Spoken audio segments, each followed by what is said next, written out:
반갑습니다. 한국사의 해설의 풍결론사학도 해fun사입니다. 자, 이제 테마의 번호 30번대 넘어왔네요. 자, 이번에 다룰 주제 일제감정기의 국외 독립운동 2입니다. 앞서 다뤘던 테마에 비해서는 판서가 훨씬 복잡해 보여가지고 아마 여러분들이 좀 당황할 수 있을 것 같은데, 오히려 이 파트가 나올 만한 유형은 되게 뻔하기도 하고, 솔직히 암기하는 내용은 어떻게 보면 앞에 파트보다 훨씬 어려울 수는 있어요. 근데 암기한 만큼 오히려 빨리빨리 풀리는 게 이해거든요. 그래서 좀 포인트도 명확하고, 어떻게 공략해야 될지 좀 설명드리기가 쉽기 때문에 제 생각엔 여기 파트가 조금 더 접근 자체는 익숙해지면 나쁘지 않게 할 수 있을 것 같아요. 그래서 일단 이 파트의 경우에는 시기는 이런 식으로 되고요. 그리고 중요도면 평균 출제율 경우에는 앞서 파트보다는 살짝 낮긴 해요. 근데 최근에 그 1930년대 이후에 독립운동 사례 출제 비중이 높아지긴 해가지고 또 버리면 안 될 것 같아요. 그래서 여기 지금 1919년부터 잡은 이유는 의열단이라는 그 독립운동 단체 결성 시기 때문에 제가 이렇게 잡은 거고, 의열단, 한인애국단, 그리고 1920년대 독립운동 사례 자체는 어렵지 않은데, 여러분들이 이 파트에서 어렵다 늦게 말한 내용은 1930년대 이후의 독립운동 사례 때문이에요. 그러니까 이 파트에 대한 내용 암기가 진짜 부담감이 높거든요. 그래서 왜냐면 독립운동 단체 이름이 겁나 비슷해요. 좀 앉는 거 처음 공부하신 분들 아닌 사람들 입장에서는 그 스파이더맨 짤 있거든요. 그거 보면서 저 단체가 저 단체 같고 이 단체가 이 단체 같고 이름이 겁나 비슷한 것 같은데 어떻게 암기하죠? 이런 얘기가 많이 나오는 게 얘 때문이거든요. 그래서 아마 이 파트가 어려운 이유는 여기 때문이긴 할 거예요. 근데 얘도 솔직히 암기법 제대로 때려 박으면 그렇게 공략하는 게 뭐 무지막지하게 어려운 건 아니어가지고 한번 잘 따라와 보시면 될 것 같아요. 그래서 이 파트의 경우에는 의열단 및 한인애국단의 활동사를 암기하고 1920년대 만주 지역의 독립운동 흐름을 파악하고, 그리고 1930년대 이후에 활동한 독립운동들의 단체 활동을 구별할 필요가 있습니다. 자, 그래가지고 이 유형의 경우에는 의열단, 한인애국단의 활동사를 파악하던지 1920년대 만주 지역의 독립운동 흐름을 파악하는 유형이 출제가 됩니다. 그리고 좀 어렵게 나올 경우에는 1930년대 이후에 국외 독립운동 단체의 활동을 파악한 유형이 나오는데, 이거 솔직히 단체 이름 처음에 외우는 게 어려운 거지 사실 키워드 자체는 익숙해지면 그렇게까지 까다롭진 않아가지고 여러분들 적응을 얼마나 빨리 하는지가 좀 중요한 파트라고 할 수 있을 것 같습니다. 자, 그러면 일단 여기 있는 내용 다루기 전에 제가 처음에 언급한 의열단 및 한인 애국단부터 먼저 다룰게요. 자, 의열단, 한인애국단. 제가 지난 강의 때 잠깐 언급했었던 단체들인데, 여러분들 진짜 여기에 대한 내용부터 빨리 해소를 해드리는 게 좀 마음 편할 것 같아가지고, 일단 이거부터 설명드릴게요. 자, 의열단. 이 단체의 경우에는 1919년에 김원봉, 윤세두 등이 만주 지역에서 비밀결사로 조직한 단체입니다. 그래서 일단 기본적으로 단장 김원봉은 반드시 암기를 해두셔야 되고요.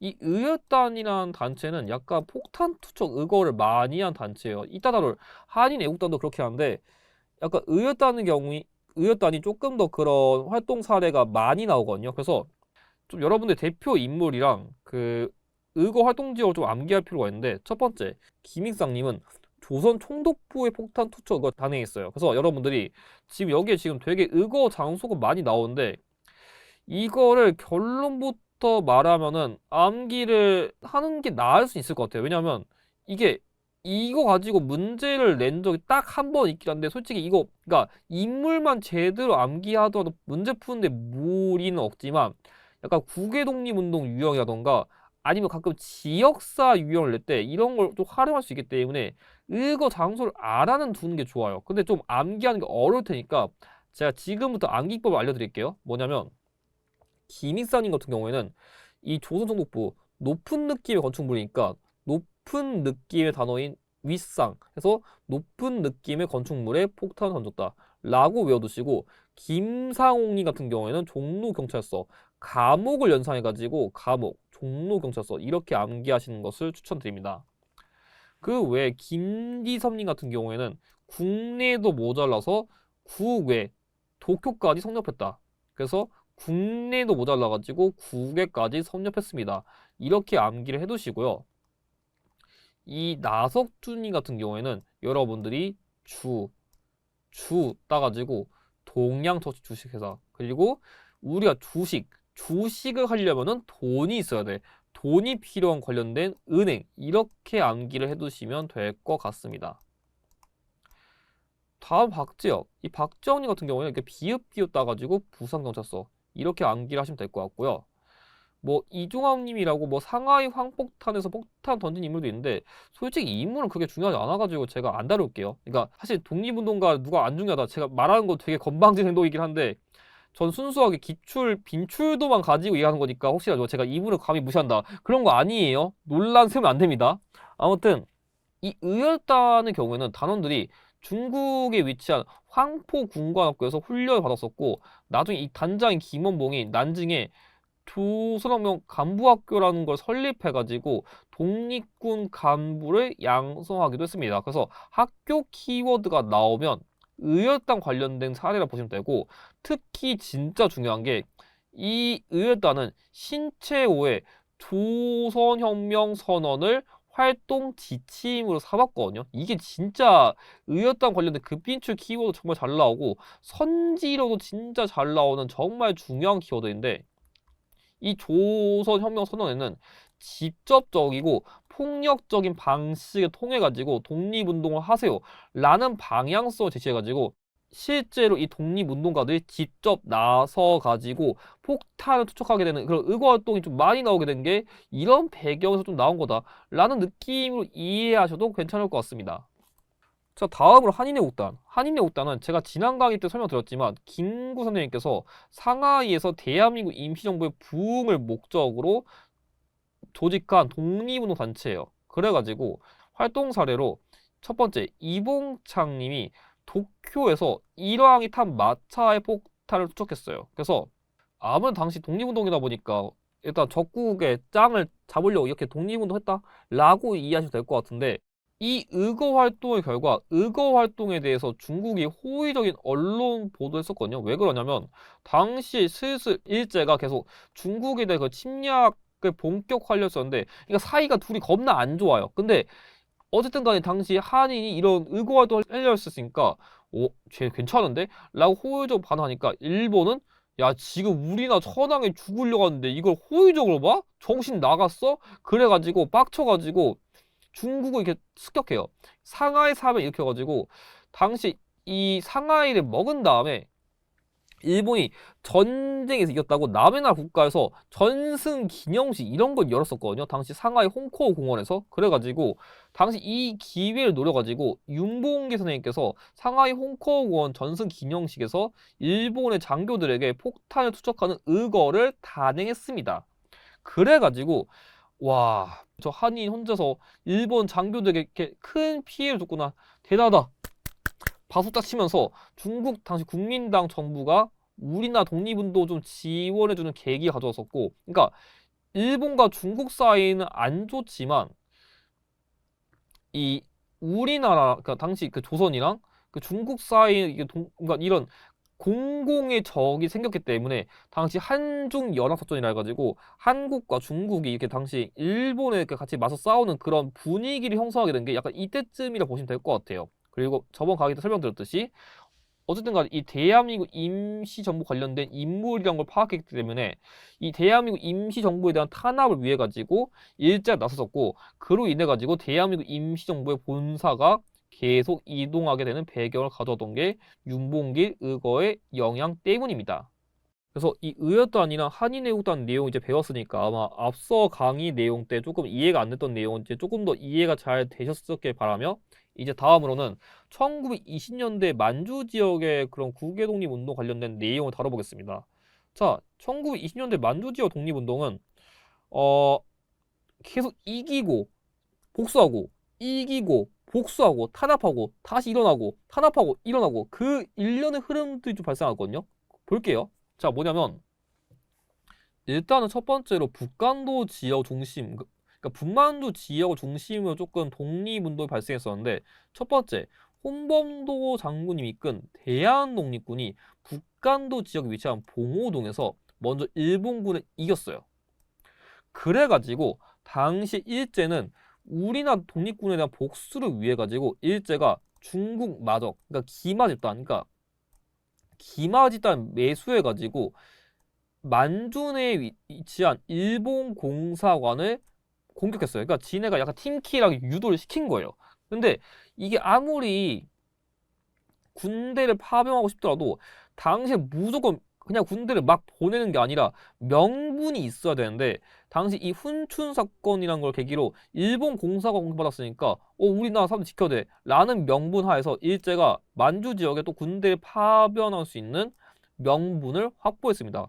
그래가지고 당시에 그 김좌진이 이끈 북로군정서군을 대표로 해가지고 뭐 앞서 언급한 대한독립군, 대한국민회군 뭐 이게 뭐 뭔지는 정확하게 몰라도 돼요. 그러니까 북로군정서군을 비롯한 여러 독립군들이 또 연합해가지고 만주 지역에 침입한 일본군을 청산리에서 크게 격파했어요. 그 근처에 뭐 백운평, 어랑촌, 왕루구 등 세부적인 지역인데 이게 요즘에는 기초에 잘 안 나오는데 옛날에는 청산리 전투 다룰 때 이 백운평, 어랑촌, 왕루구 좀 외웠어야 됐거든요. 그래서 이런 지역에서 끊임없이 싸운 결과 또 일본군에게 승리하는 결과를 가져왔어요. 그러니까 일본군 입장에서는 와 봉오동에서도 저 청산리에서도 저 그러니까 열이 아득바득 오를 수밖에 없다 보니까 당시 독립운동가에 대한 복수를 위해 가지고 간도 지역 내 민간인들을 대거 학살하는 간도 참변을 일으켜요. 그게 경신년에 일어나가지고 경신참변이라고도 하거든요. 그래서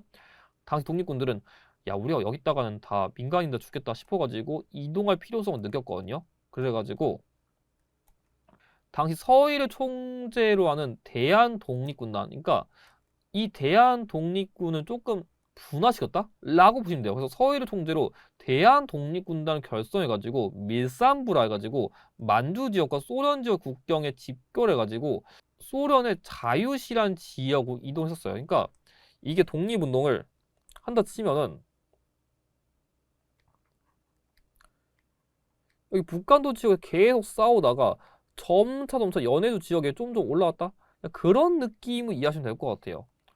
아무튼 간에 그런 상황 속에서 이 독립군 내에서도 지휘권 분쟁이 발생하게 되면서 약간 이동 과정에서 계속 엎치락 뒤치락 하고 있는 상황 속에서 연해주 이제 넘어가는 과정에서 러시아 적색군이라고 있거든요. 이게 뭔지는 그냥 자세히 몰라도 되고 그냥 러시아 군대가 우리나라 독립군의 무장 해제를 요구했어요. 그러니까 아니 우리 독립운동 하려고 군사 모은 거지 니나 싸우려는 거 아니에요. 그런 거 아닌데 어제 러시아 입장에선 야 어제 들어올 거면은 당장 무기 풀어 라는 그런 협박 같은 걸 해가지고 이 과정에서 대화가 잘 안 통해가지고 결과적으로 다수의 독립군 사상자가 발생하는 안타까운 결과를 가져오게 되었습니다. 그래서 이 자유시 참변 이후에 나름대로 독립운동이 위축돼가지고 만주 지역의 그런 독립운동을 재정비할 필요성을 모색했어요. 그래가지고 만주 지역에서는 3부라 해가지고 참정신, 참의부, 정의부, 신민부가 이렇게 결성되었거든요. 이게 뭐 어디에 뭐가 있고 이런 거 솔직히 안 해도 됩니다.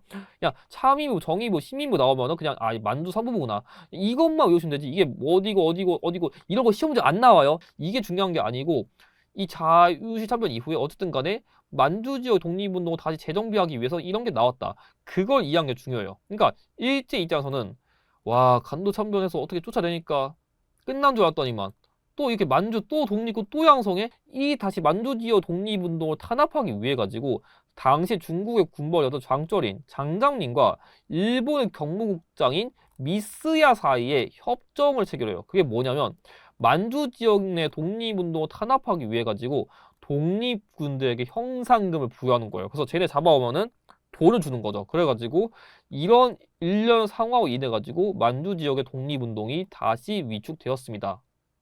그래가지고 이런 상황 속에서 다시 독립운동을 크게 일으키기 위해서 민족유일당 전개 아래 통합을 좀 전개하면서 북만주 지역에는 혁신의회, 남만주 지역에 국민부랑이 형성되거든요. 근데 얘네는 솔직히 잘 안 나와요.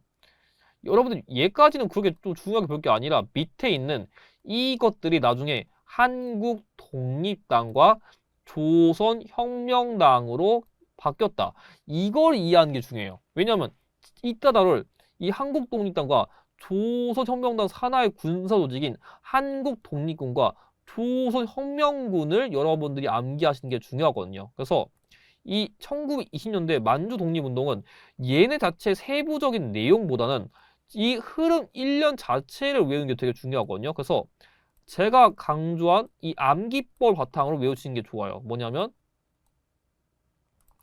봉은청간, 여기 써있죠? 봉은청간, 대자, 그리고 만미통 이렇게 해가지고 사실 이유영은 이 세부적인 내용 자체를 묻는 문제는 잘 안 나오고 이 만주 지역의 독립운동 흐름이 뭐예요? 이런 문제 잘 내거든요. 그러면 이 봉은청간, 대자, 만미통 따가지고 그 흐름 바탕으로 여러분들이 문제를 접근하시면 됩니다. 자, 그럼 이제 20년대 끝났고 30년대 이후 이제 독립운동 볼게요. 자, 여기부터는 좀 설명 잘 들으셔야 돼요. 이제부터. 자, 1931년 만주사변이라는 게 발생했습니다. 제가 지난 강의 때 설명드렸지만 일제가 대륙 침략을 통해 가지고 당시 일제는 만주 지역에다가 괴뢰국인 만주구 수립해 가지고 그런 지배를 했었거든요. 이 만주 지역을. 그래 가지고 중국 입장에서는 어쨌든 간에 일제 습격을 받았기 때문에 사이도 안 좋고 아 쟤네 어떻게 싸워야 되겠는데 조선 니네 어차피 독립운동 할 거지 같이 싸우자 하면서 저 일제는 우리의 공국의 적이야 같이 싸우자 고고 하면서 한중 연합작전의 계기가 나오던 게 이 만주 사변 때문이거든요. 그러니까 애초에 일제가 전쟁 확대할 때부터 중국과 우리나라는 당시 공공의 적인 일제를 견제하기 위해서 같이 싸웠다라는 걸 이해하는 게 중요해요. 그래서 당시 이 북만주 지역과 남만주 지역 중심으로 이렇게 독립운동 사례가 나눠지는데 일단 북만주 지역 아까 설명했듯이 한국 독립군이 있었어요. 그래서 이 한국 독립군은 북만주 지역의 쌍성모와 대전자령에서 일본군에게 승리했습니다. 당시 한국 독립군을 이끈 장군은 지청천이고요.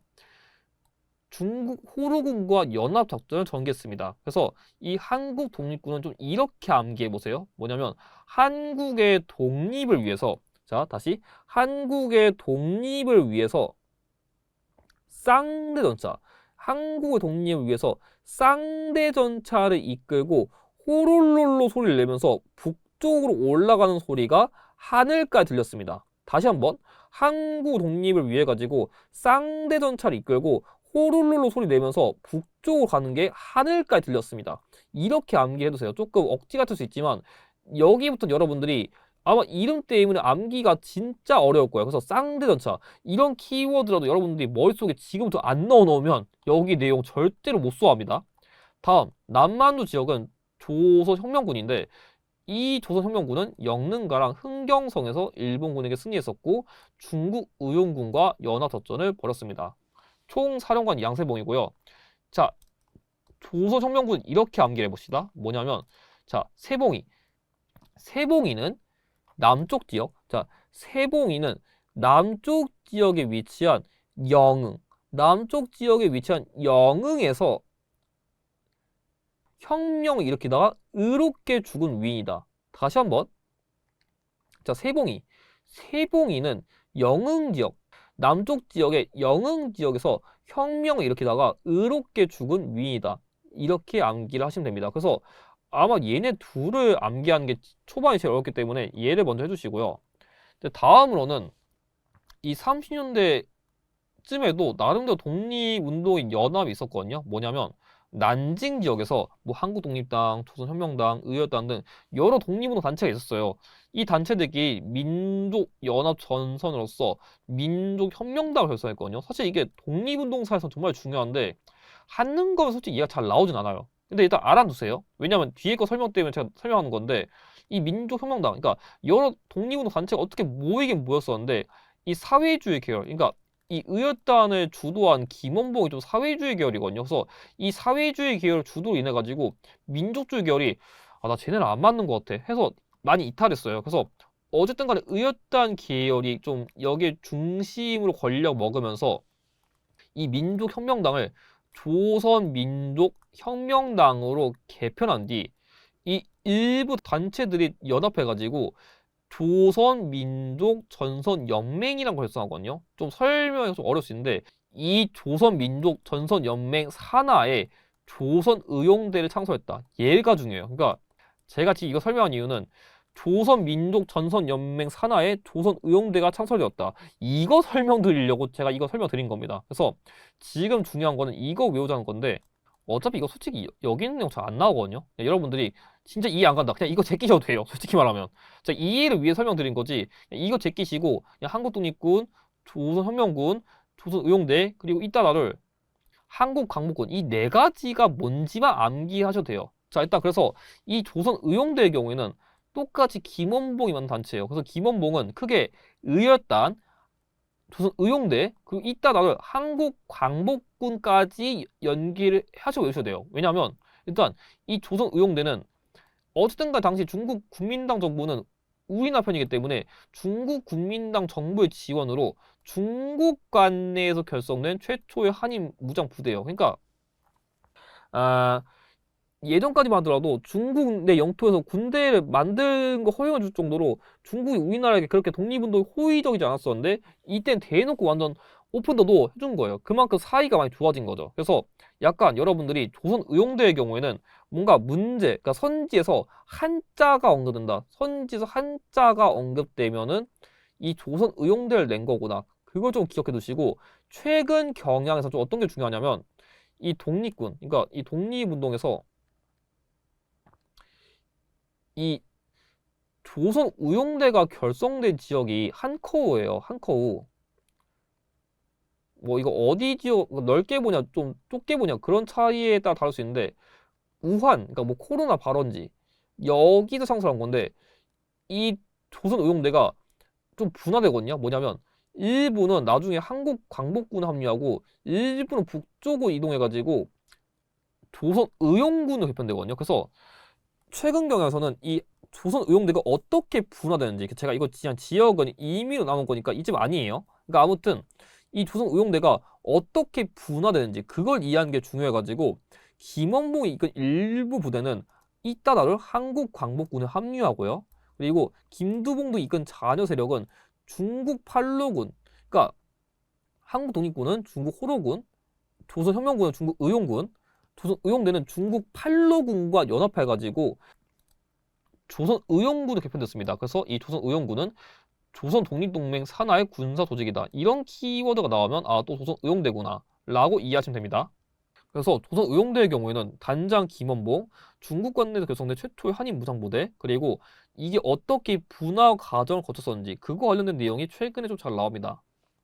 마지막 한국광복군. 한국광복군은 총사령관 지청천, 부사령관 김원봉이 있습니다. 그래서 한국독립군과 조선의용대의 대표 인물들이 연합했었는데 여러분들이 진짜 헷갈리기 쉬운 게 이 한국독립군도 지청천이 총사령관이고 한국광복군도 지청천이 총사령관이에요. 심지어 이름도 비슷해가지고 이런 것 때문에 여러분들이 헷갈리기 쉽다는 건데 자, 한국광복군은 기본적으로 충칭 시기에 대한민국 임시정부의 산하부대라는 키워드를 거의 무조건 줍니다. 그러니까 그냥 지청초만 띡 주고서 한국 독립군인지 한국 광복군인지 그런 문제 절대 안 내요. 보통은 얘네 둘을 구별시키려면은 얘는 만주 지역에 힌트 주던지 아니면 전투 키워드 무조건 주고요. 한국 광복군을 내면은 거의 열에 7번, 8번은 충칭시기의 대한민국 임시정부의 산하부대라는 키워드를 어떻게든 줍니다. 그래서 이 한국광복군의 경우에는 지난 강의 때 설명드렸듯이 연합군의 일원으로서 국내 진공작전을 추진하려 했었지만, 그러니까 미국과 연합해서 국내 진공작전 추진하려 했었지만 일본의 무조건 항복으로 결국 실현하지 못했었고, 자, 그 외에도 한국광복군의 경우에는 연합군의 일원이었어요. 그래서 당시 뭐 미국이라든지 영국이라든지 이런 국가랑도 함께 활동했었기 때문에 연합군의 일원으로 뭐 인도, 미얀마, 전선 등에 파견돼가지고 약 2차 세계대전 때 해외에서도 활동한 독특한 독립군이 한국광복군이다 라는 것을 이해하시면 될 것 같습니다. 그래서 이 한국광복군은 그러니까 이런 느낌이에요. 그러니까 이 대한민국 임시정부, 그러니까 충칭식의 대한민국 임시정부도 일단 먼저 군대를 만들어요. 그 군대를 만든 다음에 일본에게 전쟁 선포하고 그 다음에 어쨌든 간에 본격적인 작전을 추진하려 했었는데 일본이 무조건 항복해가지고 결국 실현이 못했다는 것을 여러분들이 기억하실 필요가 있습니다. 그래서 1930년대 이후의 독립군은 한국 독립군, 조선혁명군, 그리고 조선의용대, 그리고 한국광복군 이 넷의 활동 지역, 전투 차례 또는 활동, 그리고 특징 같은 걸 여러분들이 좀 정확하게 암기를 해두시는 것을 권장드립니다. 자, 그럼 이것을 여기까지 여러분들이 좀 갑자기 국외독립운동 사례를 마구마구 암기시켜가지고 좀 암기 부담감이 높았을 텐데 강의 내용 따라오시느냐 고생 많으셨고 이제 다음 강의부터는 경제, 사회, 문화 조금 난이도가 그다지 높지 않은 주제 위주로 설명드릴 거니까 아마 이번 파트만큼 어렵진 않을 거예요. 그래서 정말 겁먹지 마시고 다음 주제부터는 조금 마음 편히 따라오셔도 될 것 같습니다. 그럼 다음 강의에서 일제감정기의 경제, 사회, 문화 관련된 파트의 내용을 다룰 수 있도록 하겠습니다. 영상의 내용이 도움이 되셨다면 좋아요와 구독을 부탁드립니다. 감사합니다.